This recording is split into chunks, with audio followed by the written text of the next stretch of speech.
2017 election ballot papers to be printed in Indonesia. All teachers to report for duty next Monday. And University of Goroka includes oath of admission in registration. This is National EMTV News with Helen Sayer. Good evening and thank you for joining me for Thursday's news. Highlands Highway traffic from the foot of the Kasam Pass to Kainantu was slowed significantly this week due to the deterioration of road sections. The past month, at least 2 trucks have had accidents on the Kasam Pass.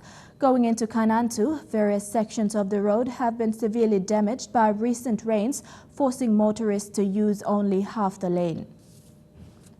The 2017 National Election Ballot Papers will be printed outside of the country. Electoral Commissioner Patilias Gamato announced this to the media this afternoon following queries by opposition leader Don Polier. The push for breaking tradition with the government printing office and having the ballot papers printed overseas is to do with costs.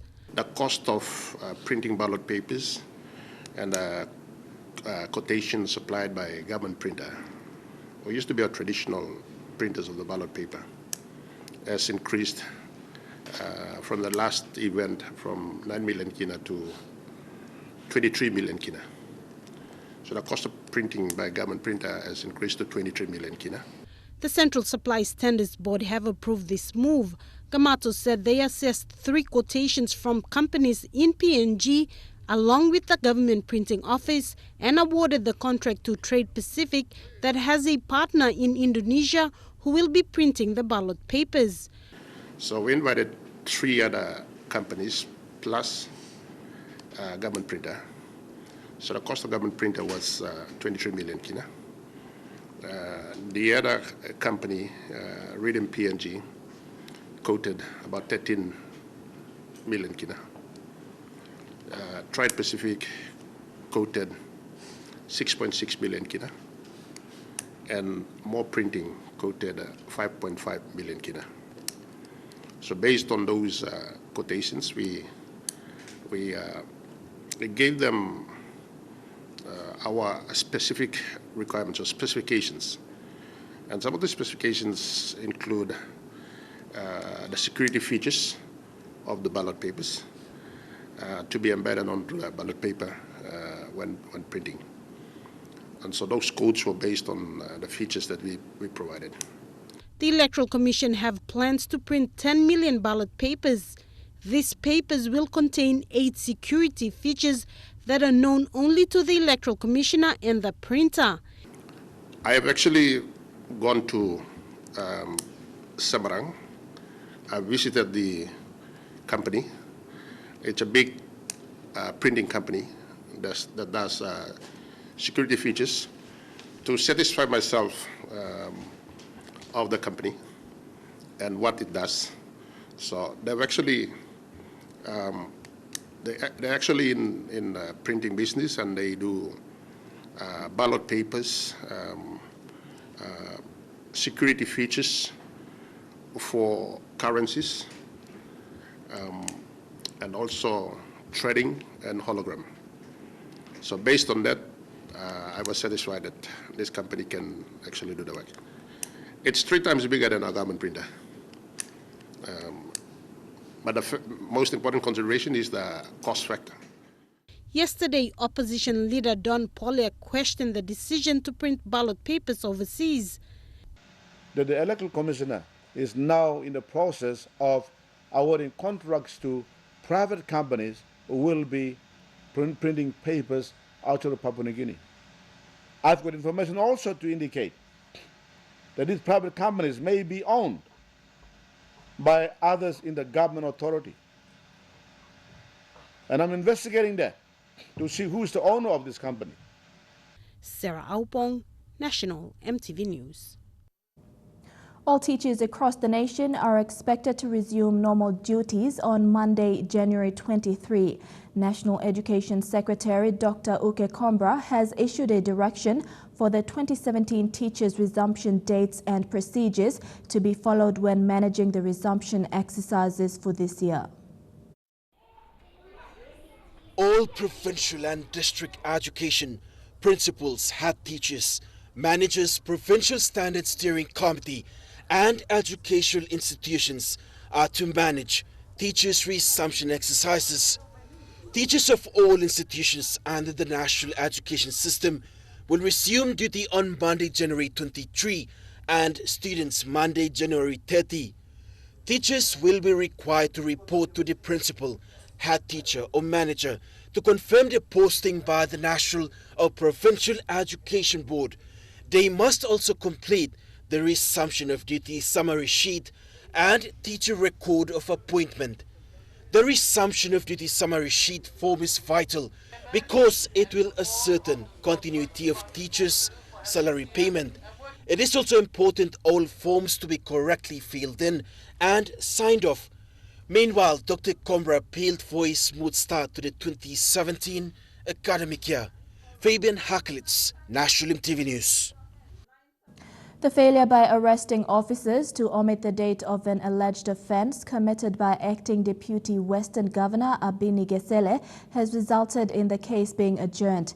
Waigani District Court Magistrate Mekeo Gauli told police prosecution that a person cannot be charged if the date of the offence isn't mentioned.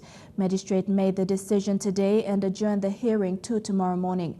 Gesele was charged with false assumption of authority and is out on police bail of 500 kina. Police allege that Gesele extended his term as deputy governor without following due processes. A former correctional service officer was found dead in his room at the CS compound at Bomana outside Port Moresby this morning. The deceased, identified as Bruno Pinga from East Sepik province, was lying on the floor in his room when police officers arrived at the scene. It is believed Pinga died on Monday and his death was only discovered today after his neighbors discovered a foul smell from his room. Police were alerted and his body was taken to the Port Moresby General Hospital at 2 p.m. today. The cause of death is yet to be established. An application to transfer Mobile Squad Commander Stephen Numbers from the Bomana jail outside Port Moresby to the Waigani police cells was refused today by the Waigani District Court. Senior Magistrate Mekeo Gauli rejected the application, saying persons charged with serious crimes should not be detained in police cells. Numbers was charged for willful murder and armed robbery under the Criminal Code Act in December 2016. His lawyer told the court Numbers received threats from other inmates and his life is at risk at Bomana jail. The police prosecution objected to the application, stating threats and medical reasons should not be used as grounds for applications in court. Instead, submitted that Numbers be kept in a separate cell.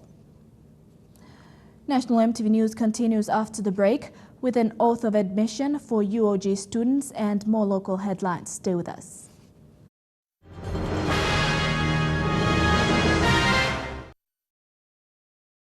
Welcome back. University of Goroka will introduce an oath of admission for students starting this year. UOG Vice-Chancellor Professor Musawe Sinebare says the oath will be part of the student registration to guide the conduct of students. He says non-compliance will result in deregistration. Following the disruption of classes last year caused by student boycotting and student classes at the University of Goroka, the UOG governing body has clamped down with the move to introduce an oath of admission. They have to sign up to say that I will forego my opportunity, forego that opportunity to take a place of study at the university. We are trying to bring some discipline. We are trying to bring some responsibility. Vice-Chancellor Professor Musawe Sinebare says the oath is a critical part of the 2017 admission to complete the 2017 academic year. UOG will begin its registration next month with an expected enrollment of 3,000 students. And our normal programs will commence, we will run the semester 1 with the registration beginning in 3 weeks' time in February, and run through the programs of 13 weeks as usual. Exams will be conducted, graduation will happen.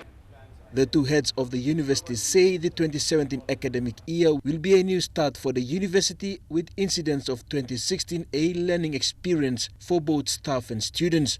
We will run the university as if We didn't have any problem last year. We will learn from the problems.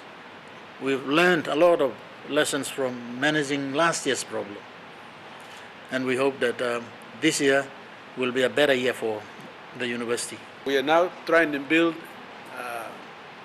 some mechanism in which students have to go through in order for us to allow the academic year to move on.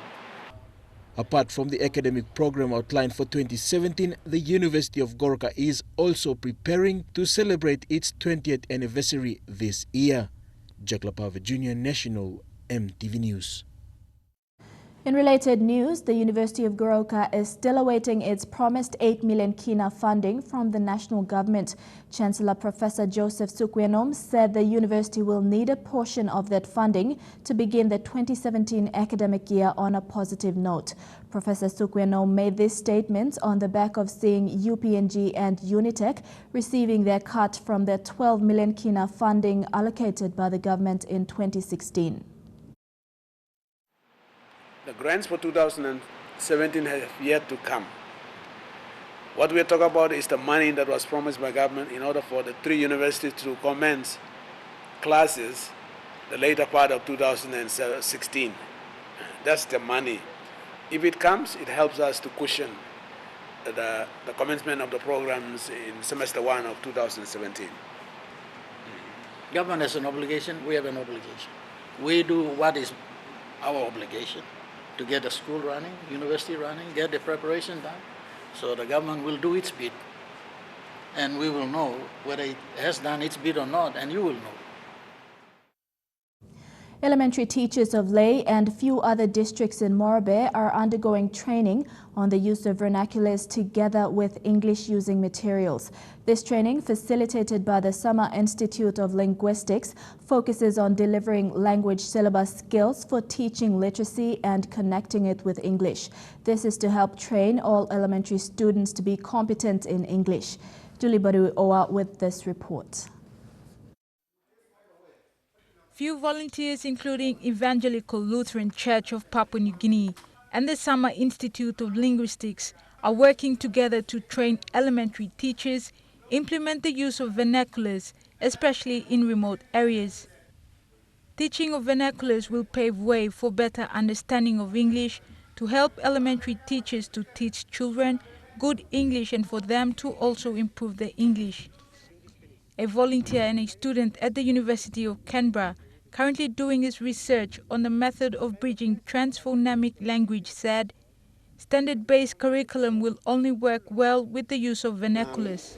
Plenty of research on painim lo kain ol country was PNG we got plenty took place. Plenty took place. Na hat lo beginning lo line in English. All this our research work lo sowi mosem time all beginning line read na write lo took place boliet. Na behind all bridge go English. Also line in English more good. Na English ball so one kind of all beginning ball all man we saw English finish lot town. The training was organized due to the delay of the standard-based curriculum materials from the Curriculum Development Division, which was supposed to reach all schools in Morobe province in July last year. The standard-based curriculum replaces the outcome-based curriculum, which was rolled out in Morobe after the training in June last year. An elementary teacher who has been teaching for more than 20 years says teachers will continue to use vernaculars to teach. The teaching materials produced by Summer Institute of Linguistics are ready to be implemented in schools by next week. Julie Badui Owa, National EMTV News, Leh. For students who have not been selected to a higher education institution, the International Education Agency College of TAFE is welcoming you to study at the college. The TAFE College today held their open day to showcase the courses they offer. Ayung Safatos, the coordinator of the open day, said that most graduates from IEA TAFE successfully find jobs after graduation. A second chance is what IEA TAFE hopes to give to secondary school graduates who haven't secured a spot with higher education institutions. To grade 12s and grade 10s who would like to who have missed out, maybe, or giving them a second chance, that we are offering courses in IT, business and finance, hospitality tourism, and children's services. Open Day coordinator Ayung Safatos said that they are offering courses in hospitality and business, and the courses are up to standards with the industry. As you can see, is equivalent to the industry, like our Certificate 2 level, Certificate 3. And for your information, the Certificate 4 is a supervisory level, and the diploma is the management level, frontline manager. All right, so that is the area that we meet the needs of the organization. While high course fees are usually associated with IEA, Safatos has assured that fees are not skyrocketing. For the public, please don't hesitate to come and see us because our fees have been decreased. No kenting emolsem IEA na you fretting fees blomipla no please come. With the high rate of unemployment here in Papua New Guinea, Ms. Safatos has said that most IEA students have found jobs straight after graduation.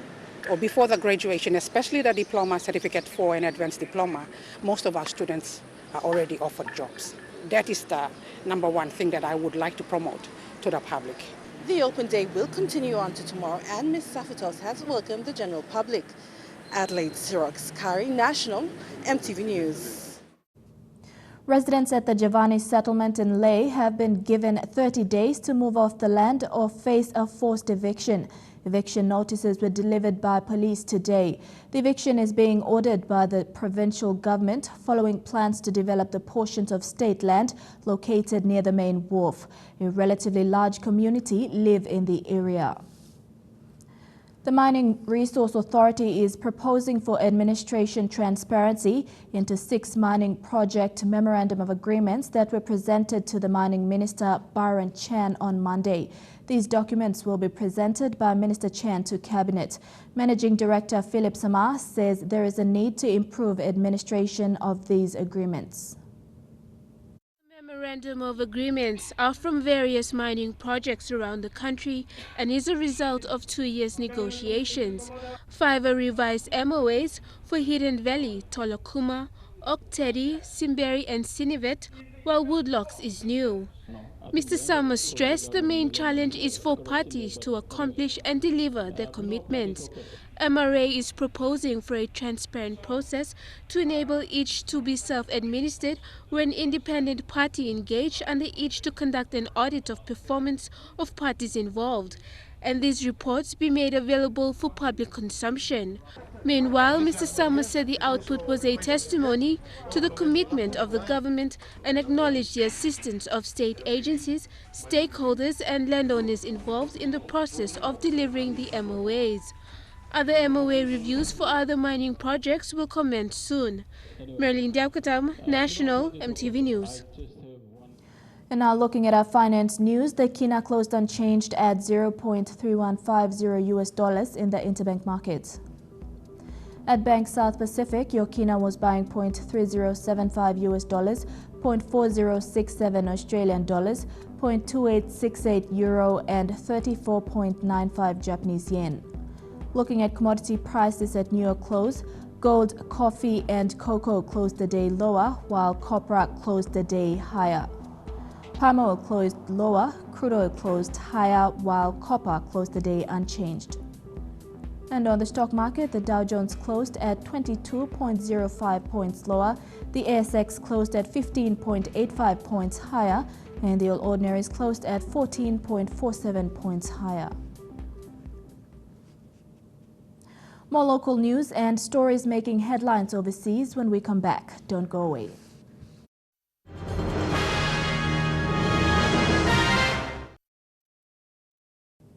Welcome back to the news. Landowners from Petroleum Development License or PDL4 in Gobe have signed the unit application form to exercise their Croton option equity with Kumul Petroleum Holdings Limited.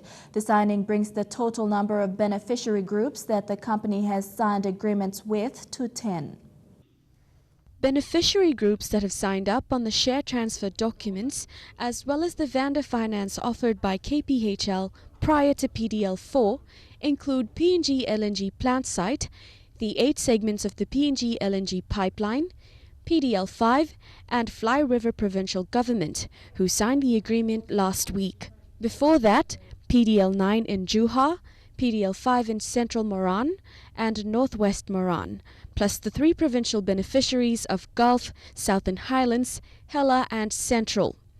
Beneficiary groups that have not offered to take up the Croton option equity are PDL1 in Hides, PDL2 in Kutubu, PDL7 in Hides 4 and PDL8 in Angora. According to KPHL Managing Director Wapu Sonk, the options deadline lapsed on the 31st of December 2016. The only thing that saves their interests is a blanket expression of interest to exercise on behalf of all beneficiaries by Mineral Resource Development Company. The option to acquire shares in Kumul Petroleum Holdings Limited is one of the benefits agreed to by the state and set out in the Umbrella Benefit Sharing Agreement or UBSA in 2009 for landowners and provincial governments along the footprint of the PNG LNG project.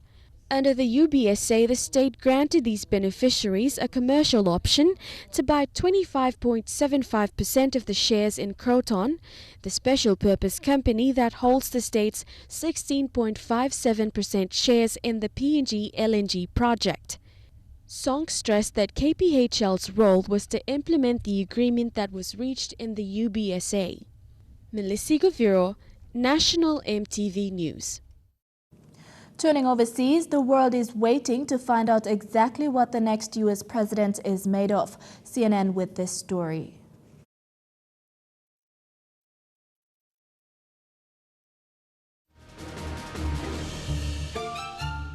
His name is on everyone's lips, even if he doesn't like what they have to say. But if you can't guess who it is, this is more than coif.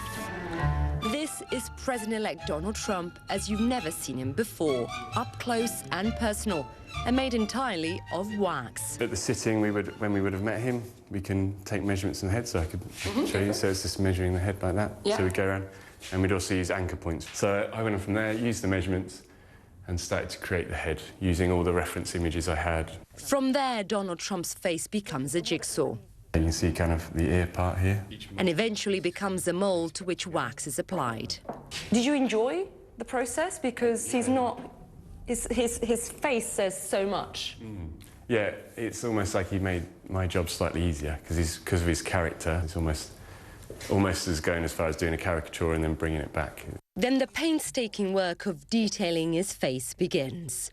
And for Kelly, that meant finding the right type of hair. So his hair has been quite challenging. Part of his came from an animal. His hair is a mixture of human hair and yak hair. We use yak hair with people with white hair because you can't buy white human hair. These eyebrows. Yeah. Talk to us about what are they made of? Are they synthetic or? They're a mixture of hair in the eyebrows as well. So you've got a little bit of synthetic hair in there, the coarser ones are. You've got natural human hair in there as well. You've also got a little bit of squirrel, so that's just for the soft ones. Just hold on, squirrel hair? Yes. From the hair to the skin. Colouring, it seems, has been the biggest challenge for this waxwork. I'd use all of these colours on this palette. A vibrant palette to recreate a colourful character. But what will Mr. Trump make of his new body double? So, President-elect, do you like the way you look? Seems for once he has nothing to say. It has been an Australian favourite for almost a century, and finally Vegemite is back in Australian hands. Bega Cheese has purchased the famous bread from an American confectionery company in a $500 million deal that started over a beer at the pub. Cheese and Vegemite usually go hand in hand. But it seems no one told the bosses. They got there in the end, and it signified a changing of the guard, with Bega Cheese taking ownership of Vegemite from US company Mondelez. We have actually over 8,000 Australian investors in Bega Cheese. I think they'll be extraordinarily proud. I actually expect that most Australians will be extraordinarily proud. The deal is worth $460 million. For Vegemite, it's sad to say goodbye, but we're delighted that we found a wonderful new home for that business with Bega Cheese. Vegemite has been in kitchens, lunchboxes and on sandwiches since 1923 and is responsible for one of the catchiest jingles ever created. Because we love our Vegemite. And now it's owned by a cheese company. There may even be some new products in the works. If you do connect the two together, you can come up with some pretty interesting products. Talks between Bega and Vegemite began almost a year ago and only wrapped up at 2 o'clock this morning. And while it is big money, the conversation about the sale began in a very humble yet Australian way. I suspect it was in one of those conversations, perhaps over a beer somewhere, that this sort of thing started. It's fair to say tonight the shareholders of Bega Cheese would be Apex scam thugs terrorising Melbourne families have been warned they'll be kicked out of the country. The Australia federal government says violent criminals who are not Australian citizens can expect to be shown the door. Peter Dutton confirmed 4 young criminals with connections to the Apex gang have been deported, including 2 19-year-olds, Henry O'Barty, sent back to New Zealand, and Sudanese Isaac Gatkuth, who terrorised a motorist with a shotgun. There are others that we're looking at the moment, and I think this should send a very clear message to these people that if they cherish the life that they lead here in Australia, they need to start respecting Australians. Minister Dutton says it's a real Victorian problem, accusing the Andrews government of struggling to crack down on gangs. There is not a problem in Queensland or New South Wales with this gang violence. The gang violence is present here in Victoria. Victoria Police say good riddance to non-Australian criminals. If there's an opportunity to move those people offshore, we're in favour of that, frankly. It's 4 down. Potentially hundreds more to go. The Police Minister Lisa Neville admits all Victorians are sick and tired of the gang violence. Victorians have had enough, Victoria Police have had enough, and I've certainly had enough of the sort of harm that we're seeing. But police stress that deportation is not the only answer to violent crime, as the majority of it is committed by Australian citizens. The vast majority are born in Australia, the people that are offending, of multiple nationalities. Deportation has its critics. I think it's pretty disgusting how Peter Dutton is gloating about deporting people rather than actually looking at why people turn to crime in the first place. The woman accused of abducting a baby in a Florida hospital 18 years ago is now awaiting trial. Gloria Williams appeared in court on Wednesday, charged with kidnapping and interfering with custody. But the girl she raised is defending the only mother she's known ever as she faces possible life in prison. July 1998, Kamaya Mobley was just a few hours old when a woman dressed as a nurse walked out of this Florida hospital with her and vanished without a trace. It left her mother devastated and longing for a daughter's return. That would be the happiest thing in the world to me right now, is to hold my baby. And I know that she's not going nowhere else. For 18 years, the kidnapped girl, renamed Alexis, lived in a small South Carolina town where she called this woman Mom. But now, the woman who raised her, Gloria Williams, is behind bars, charged with kidnapping and interference with custody. She could spend the rest of her life in prison if convicted. Your whole life you've been known as Alexis, Lexi, you know, and then now it's like people are referring to you as somewhere else, nationally. The secret was exposed when Alexis began looking for a job and found problems with her applications. She had fraudulent identification, so her Social Security card and her birth certificate were both, fraudulent, and that began to raise questions. And when Alexis's DNA matched Kamaya's, investigators got their break, and her birth parents finally got to hug their girl.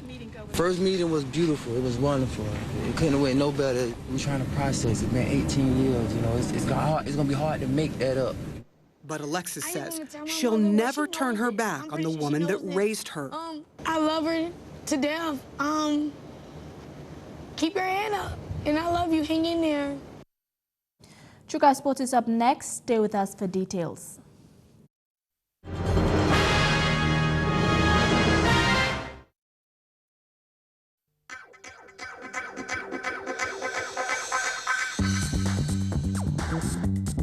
True Guy Sports.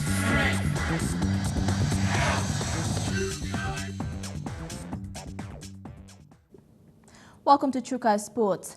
The New Guinea Islands Super Nines rugby tournament will kick off tomorrow in Kokopo, East New Britain province. Tournament manager Stephen Nightingale says 16 teams have registered, attracting teams around the country and Australia. Apart from the local teams, West New Britain, New Ireland, Central and East Sepik province have made their way to Kokopo to compete in the tournament. The annual 3-day round-robin competition will begin with matches starting tomorrow with finals on Sunday. The competition has been running for 9 years since its inception in 2008. Local rugby franchise NGIP Agmak Rabal Gurias uses the competition as a recruiting hotspot to scout talented rugby players. The PNG Tourism Promotion Authority today handed a cheque of 200,000 kina to the Surfing Association of PNG to help run the World Surf Titles, which will be staged in Madang in March. PNG TPA Chief Executive Officer Jerry Agus said recognizing the work that SAPNG is doing in the country is one that needs the help and support of the government in promoting the country. CEO of PNG Tourism Promotion Authority, Harry Agus, on behalf of the Tourism Minister, acknowledged the work of SAPNG around the country and their contribution to local land custodians. He said for SAPNG to secure the World Surf titles in the country is a huge boost to promote the country and the economic benefits provided. Especially for countries like Europe and US and all this, they don't see Papua New Guinea as one of those most dangerous destinations. You know, they see Papua New Guinea as wild, one of the last frontiers, one of those places that hasn't been discovered. So, you know, they come to PNG to see, experience all these things. SAPNG President Andrew Abel said Papua New Guinea will have the opportunity to not only host one of the biggest events in surfing for the first time, but also showcase Papua New Guinea, its cultures and diversity to the world. 10 years of negotiation planning with the World Surf League as a culmination of 30 years of groundwork that we, the surfing movement of Papua New Guinea, working closely in partnership with the Tourism Promotion Authority of PNG to promote and develop the sport, but in parallel developing the whole surf tourism industry. And we've created a very stable and conducive environment in partnership with our traditional resource custodians around the country. He said the event will see 36 top male surfers and 18 best of the world women surfers set foot on PNG soil. Tourists don't come to Papua New Guinea to just sit in a hotel. They come here to see the culture, the people, the surfing, the diving, the trekking, and everything across the full spectrum of tourism that Papua New Guinea has to offer. SAPNG Secretary Sylvia Pascoe said preparations on the site for the event are going well and World Surf League bodies will be in the country in a few days to travel to Tupira to test the waves. I can't even begin to tell you how much work is going into setting up the camp to prepare for everyone to come in. It's a huge task, so sponsorship like this is really going to go a long way. A cheque of 200,000 kina was presented to SAPNG to go towards the preparations of the event. The tournament is due to start on March the 18th. Godwin Eki, National EMTV Sports. 21-year-old Annie Topal of Kokopo, a Pacific Games medalist in the women's triple jump event, has secured a scholarship to attend New Mexico Highlands University in the USA. Annie left the country this morning and will be based and studying in the States for 4 years.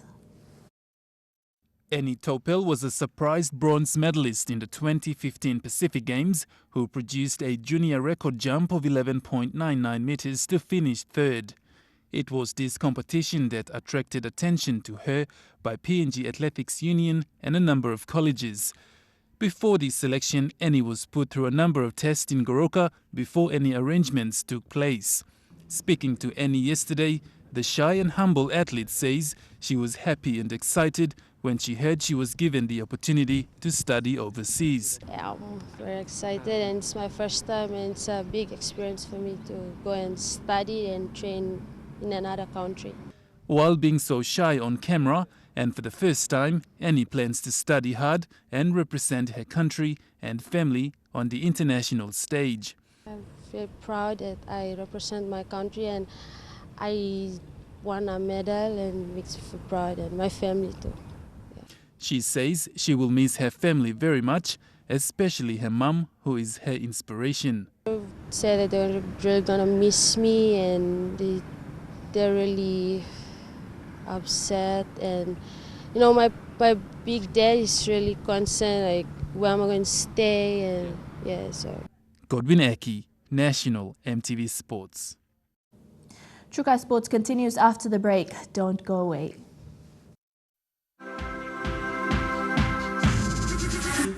Trukai Sports.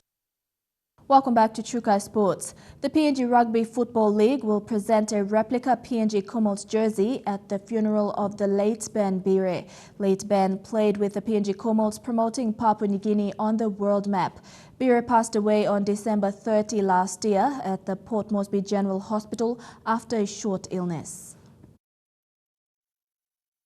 Bire was Commonwealth number 153 and made his debut for the PNG Commonwealth against Great Britain in Port Moresby on May 31st, 1992 as a front rower. He went on to play 10 tests for PNG against all rugby league playing nations, including Australia, New Zealand and France. PNG RFL Chairman Sandy Saka said they will present a replica Commonwealth jersey during the funeral service and pay tribute for his contribution to rugby league in Papua New Guinea.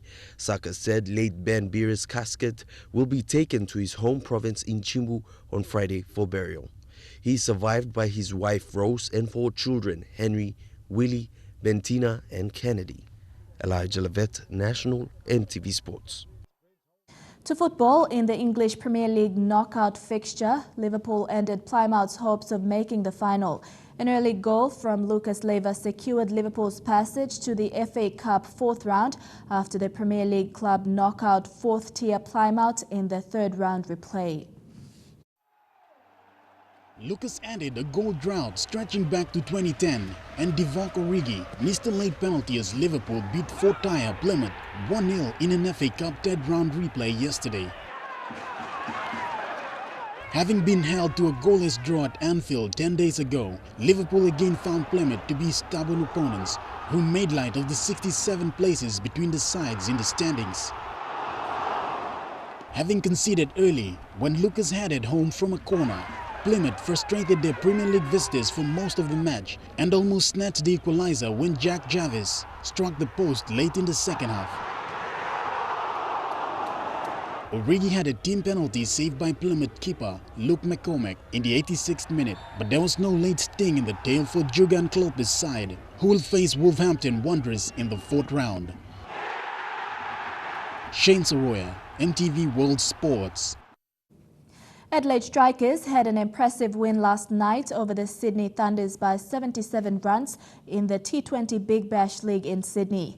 And the man behind the abrupt end to Thunders title defending season was invited Black Hats 24-year-old spin bowler Ish Sodhi, who took out 6 wickets with just 21 balls and 11 runs in stunning fashion. It's a big task ahead. After winning the toss, the Sydney Thunders got off to a good start, though the top order did not stay long before exiting the crease. For 1. With 3 consecutive wins behind them, the Thunders were hoping to make a 4th, but little did they know the Adelaide Strikers had a secret weapon: New Zealand Blackhead spin bowler Ish Sodhi.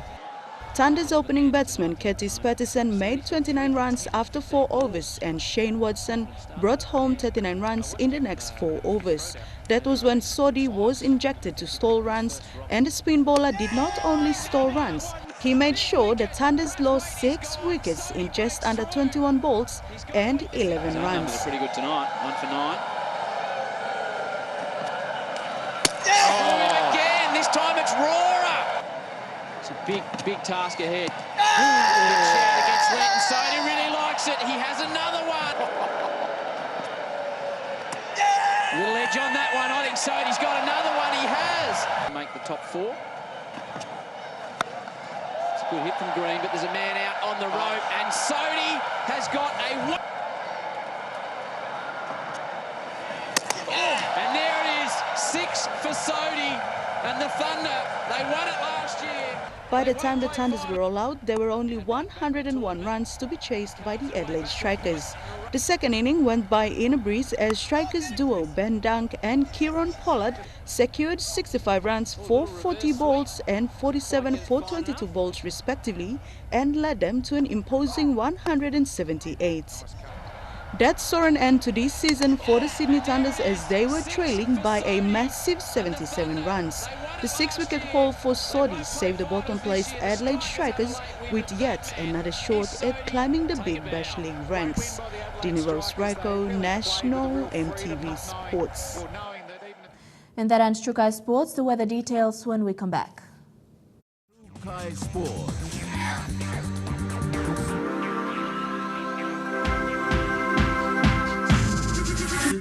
True Kai Sports.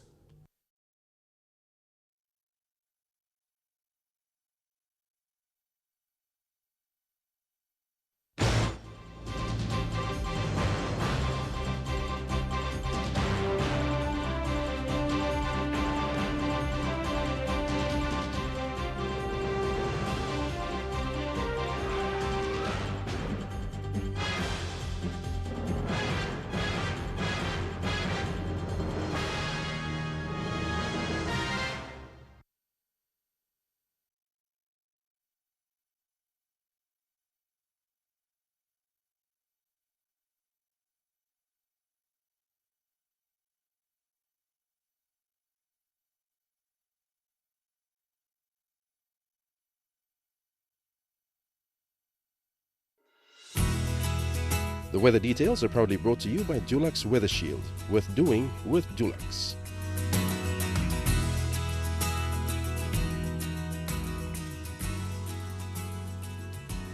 Your weather forecast for tonight and tomorrow in the southern region. Fine although cloudy at times in Port Moresby, partly cloudy in Daru, cloudy with likely rain showers in Kerema and mostly fine in Alotau and Popondetta. In the Momase region, mostly fine in all centres. In the New Guinea Islands region, mostly fine in all centres. And in the Highlands region, fine although cloudy at times in all centres. Forecast for small ships for the next 24 hours. Waters of southern PNG Indonesian border through Torres Strait and Daru to Kiwai Island with waters east of Kiwai Island to Kerema, to Yule Island to Hood Point, to Samarai Island with waters of eastern and western Milne Bay Islands, with waters of Samarai Island to Cape Vogel to Finschhafen and with waters of Manus and its western group of islands, seas of 0.5 to 1.3 meters. Waters of Finschhafen through Vitia Strait, CSE Islands to Long Island, seas of 1 to 2 meters. Waters west of Long Island to Medang, to Bogia to Wewak, to Aitape to Vanimo, to northern PNG Indonesian border and with waters of New Island to New Britain and Bougainville, seas of 0.5 to 1.5 meters.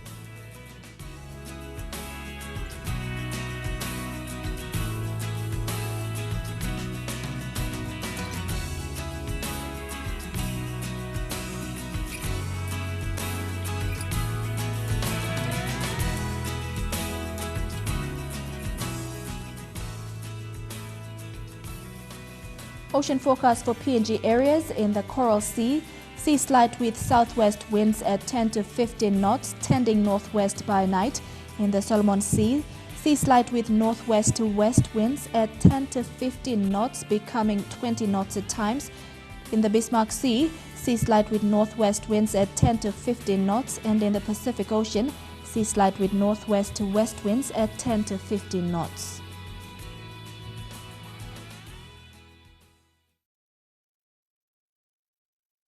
The weather details are proudly brought to you by Dulux Weather Shield. Worth doing with Dulux.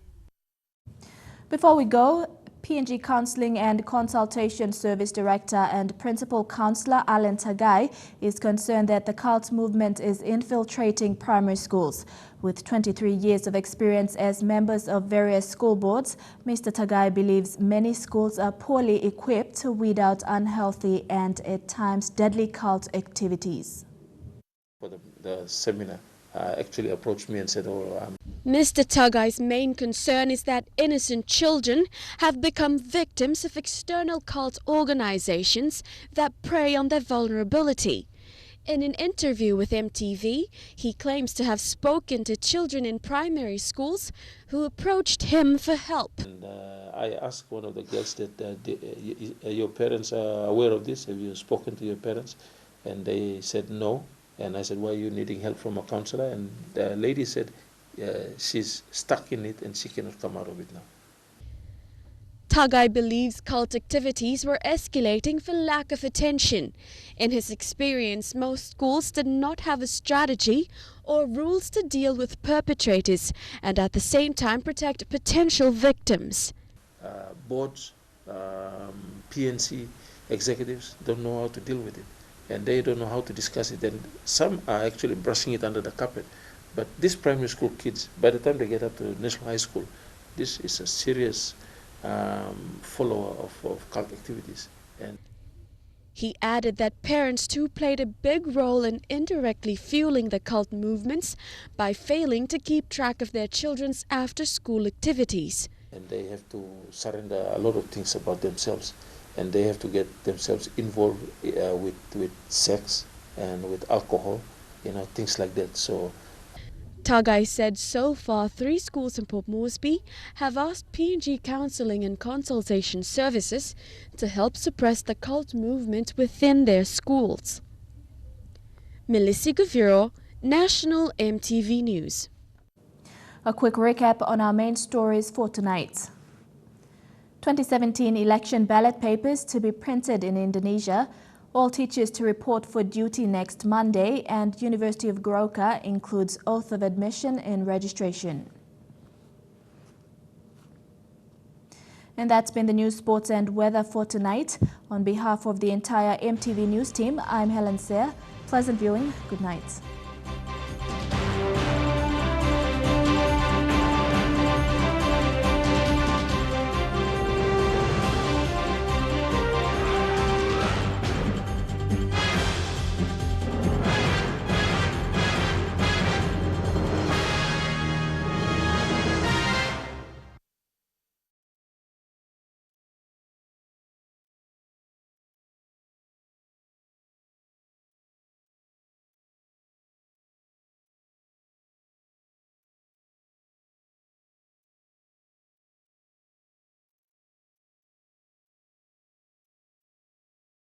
Kill me now. Okay. Climate.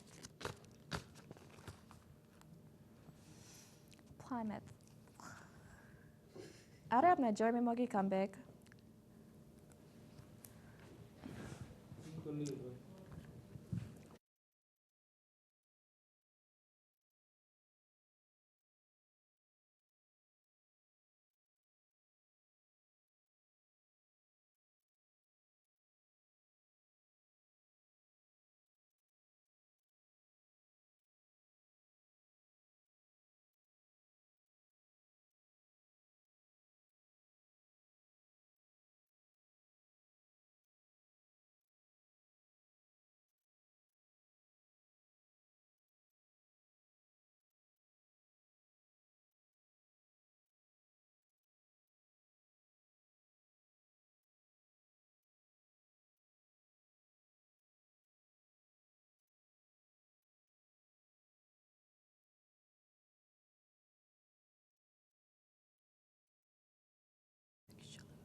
To football, in the English Premier League knockout fixture, Liverpool ended Plymouth's hopes of making the final. An early goal from Lucas Leiva secured Liverpool's passage to the FA Cup 4th round after the Premier League club knockout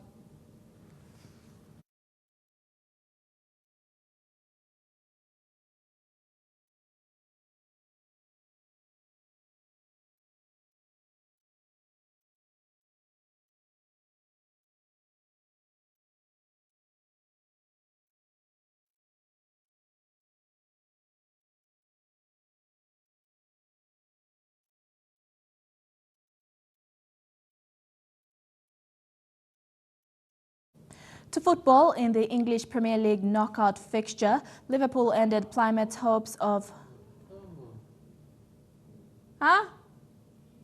Plymouth.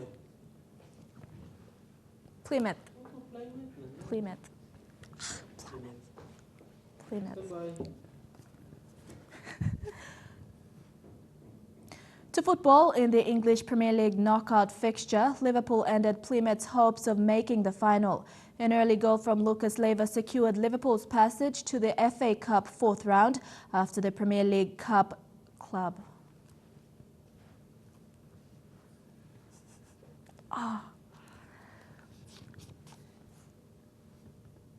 To football, in the English Premier League knockout fixture, Liverpool ended Plymouth's hopes of making the final. An early goal from Lucas Leiva secured Liverpool's passage to the FA Cup fourth round after the Premier League club knockout fourth-tier Plymouth in the third round replay.